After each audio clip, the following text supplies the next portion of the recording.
In this video, I'm going to be helping first-time buyers understand the world of mortgages and help them make better decisions when it comes to buying that first house. My name's Sam Fox, I'm a mortgage expert here in the UK, and my passion is helping the UK understand what a mortgage is, what it means to be a homeowner, and everything in between. So do yourself a favour, hit like and subscribe, that way every Monday you'll have all of our uploads notified to you and you can see what we've been talking about during the week. Now let's get to it. Okay, so firstly, I say this all the time, you see the picture on your phone on Rightmove or Zoopla or one of the property portals, you think, wow, that is absolutely class, but research the area. I'm not just saying the property and what it looks like from the outside, but go and visit at different times of day. Look at the school runs, look at the traffic, look at any nightlife, look at the noise, and go and take in a look and feel the area. I always say, go for a walk, go and park up down the road, go for a 10-15 minute walk and make sure you can see yourself in this area walking for a coffee on a Saturday morning and spending the next 5, 10, 15 years at that house. Before you go there, make sure you check the broadband speed and local amenities, and I would also check mobile phone providers. I made that mistake and had 1 bar signal all around the house. I had to take phone calls leaning against the back wall. So it's not ideal. Make sure you check who the best phone providers are. Even look at planning applications. Now, there might be a new development that might change the character of the street. You might overlook lots of grassy areas that in 6 months' time will be full of new builds, which actually has happened more than you would believe. So do yourself a favour, research the area. Next thing is don't just chase the cheapest mortgage rate. Now, everybody does it. We go online, we try and find the cheapest rate, the cheapest, lowest all of the time. But you need to look at the total cost of the mortgage, including your product fees, arrangement fees, and potential early repayment charges. Now, sometimes a slightly higher rate with a lower fee does work out cheaper overall, and it can impact it if you're going to add that fee to your mortgage or not. Now, being a first-time buyer, you are great for lenders because they might offer you incentives to join them, like a free valuation. They might offer you cash back towards your legal fees, and I've seen them before, up to £1,000 for first-time buyers, and some lenders offer better affordability for first-time buyers. There, I said it, you might get better affordability and better interest rates and all that sort of stuff. So you need to make sure you're not just going straight to the top of the list, seeing whoever's there and applying for it, because there might be better options slightly down that list just for you. And also you need to factor in flexibility. Can you overpay? Is the overpayments 10% per year? Is it 20% per year? Once you've overpaid to a mortgage payment, can you then have a mortgage holiday for a full month's payment? Can you port your mortgage?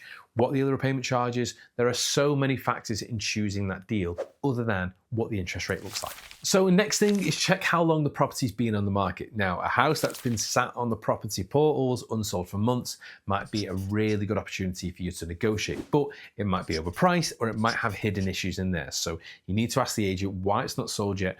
Go and have a viewing. It might be a down valuation. It might be that a survey has cropped up a couple of things, but you need to ask as many questions as possible, because as a first-time buyer, we go in, it looks amazing, we can submit an application, and the worst thing is if it comes back down valued or there are loads of things wrong with it, it's just going to save heartache, and it could add on 6 weeks until you find that wrong. So just make sure you check how long it's been on the market.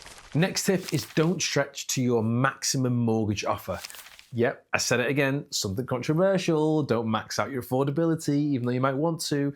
Now, just because a lender says you can borrow a certain amount of money, let's say 400 grand, doesn't mean you just go 400 grand, buying that, deposit on top, that's what I want to go for. Now, you can do that, and we've seen people do that, and it's absolutely fine, but you need to leave yourself some wiggle room, which means you're not going to feel trapped if bills rise, or more importantly, if interest rates rise. Now, we've been through a period of time where interest rates have been so low. We've had clients who've gone and bought a 400 grand house when interest rates are 1.5. Guess what happened?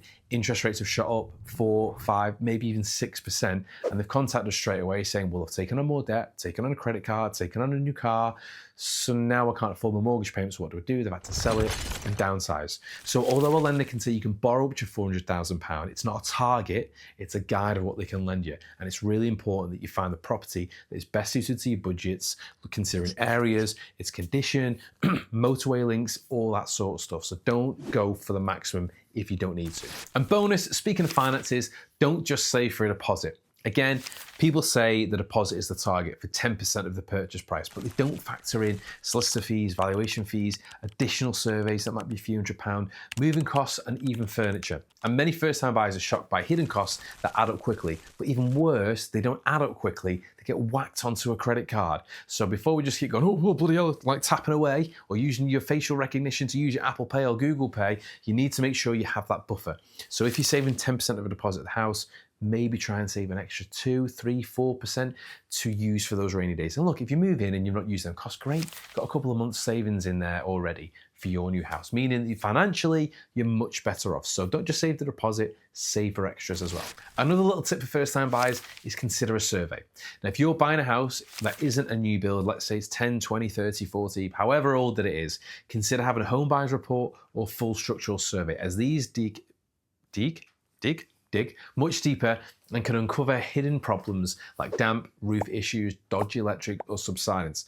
I've been there before. I've gone into a house, I've viewed it, it looks fine, I've made an offer, but a survey would have told me that there's electrical issues, it needs a rewire, all the plaster boards are knackered, they need to be looked at, the windows are pretty old, are going to have to be resealed and might need replacing. So it just gives you a heads up of what your potential future costs are going to be. Yeah, it does cost extra up front, but wouldn't you want to know exactly what you're getting yourself into before you get the keys?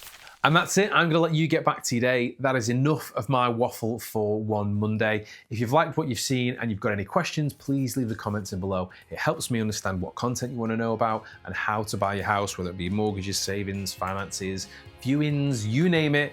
I'm happy to share my knowledge with you. If you've got any questions you want to ask them privately, my email is sam@ukmc.co.uk. That's it from me. I'll see you next time.